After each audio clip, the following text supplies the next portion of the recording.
Hi guys, it's Mark Zicree, Mr. Sci-Fi, also known as Mark Zicree of Space Command, and I'm here today to talk about Season 2, Episode 4 of Star Trek Discovery, and Obol for Charon. But before we do that, I wanted to thank everyone for all of their kind comments. The last video, I asked if people were willing for me to do another Kickstarter campaign to raise money to shoot the rest of the second 2-hour Space Command story, Forgiveness. We've shot 40 minutes so far.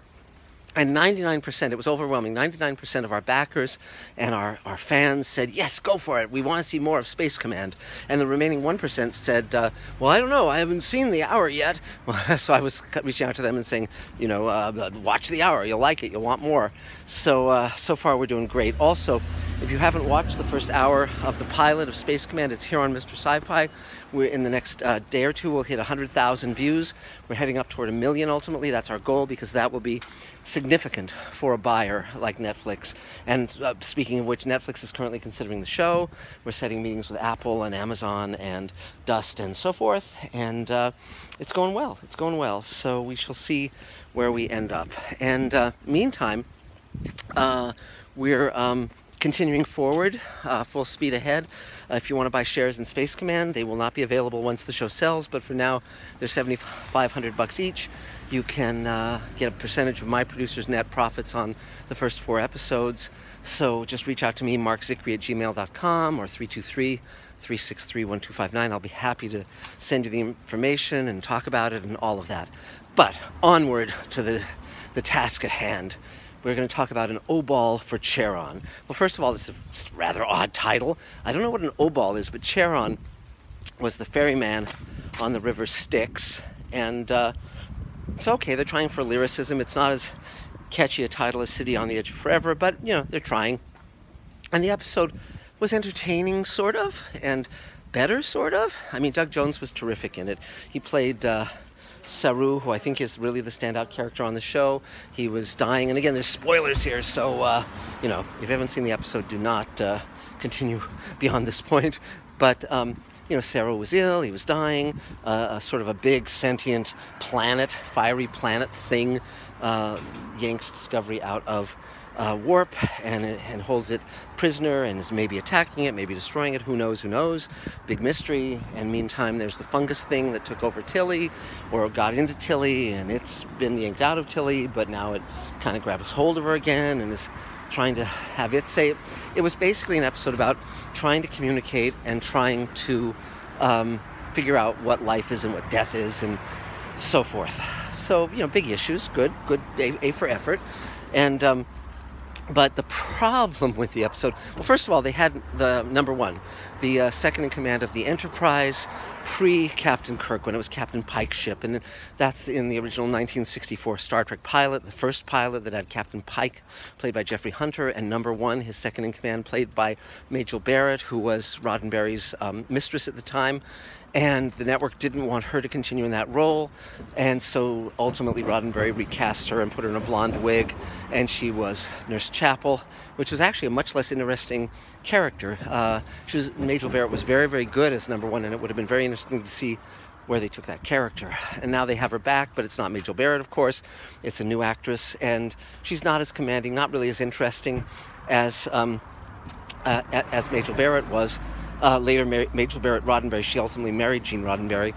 And, but it's neat to see the character again. And, but it is this odd feeling of having cycled back 55 years to the original Star Trek pilot. So we still have a white guy commanding the ship. I said last time that it'd be great to have Saru commanding the ship, of the first alien captain on a Star Trek series.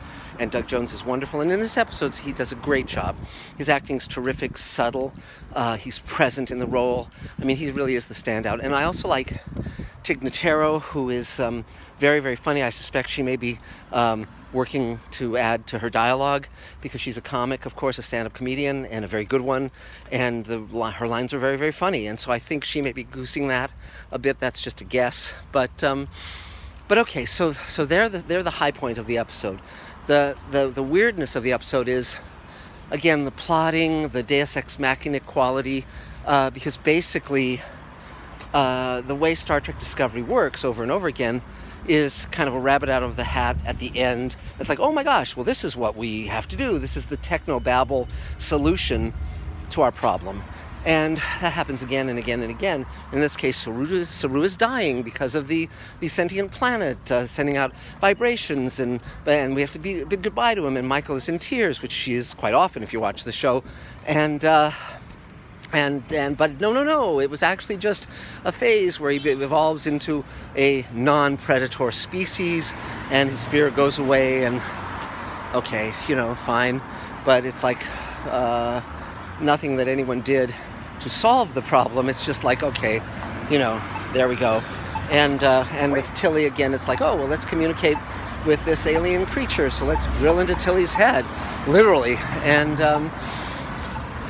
okay. And then they kind of come up with yet another tech solution, and Tilly goes missing and Spock's missing, so maybe every episode will have someone go missing until the last episode there'll be no one on the ship, and it'll just be you can just meditate watching the different Enterprise sets.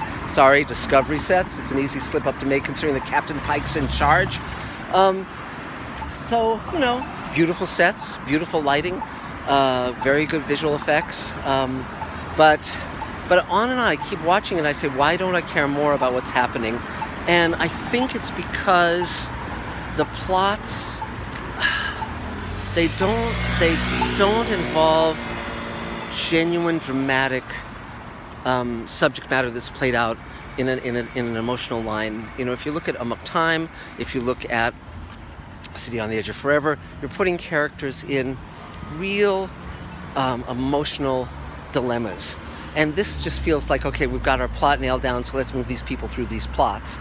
I think Doug Jones is rising above that because he's such a terrific actor, and he is the one sympathetic character. I mean, if you look at the characters on this show, the one who is decisive, commanding, intelligent, compassionate, empathic, and just interesting, charismatic, it's Doug.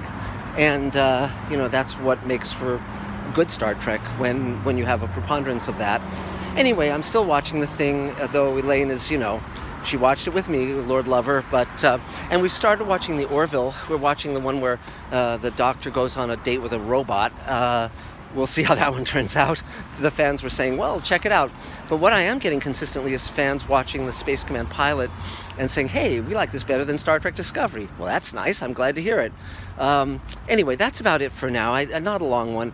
I'll do the history of science fiction film very, very shortly, but just wanted to check in on this episode. I was going to say it's worth watching. That's up to you, honestly. But Doug Jones is phenomenal in everything he does. I love Doug, and working with him on Space Command as Dornevan, the synthetic, he was spectacular. And I'm so glad that we can now start sharing his work on Space Command with all of you. And check it out if you haven't. We'll talk soon. Bye, guys.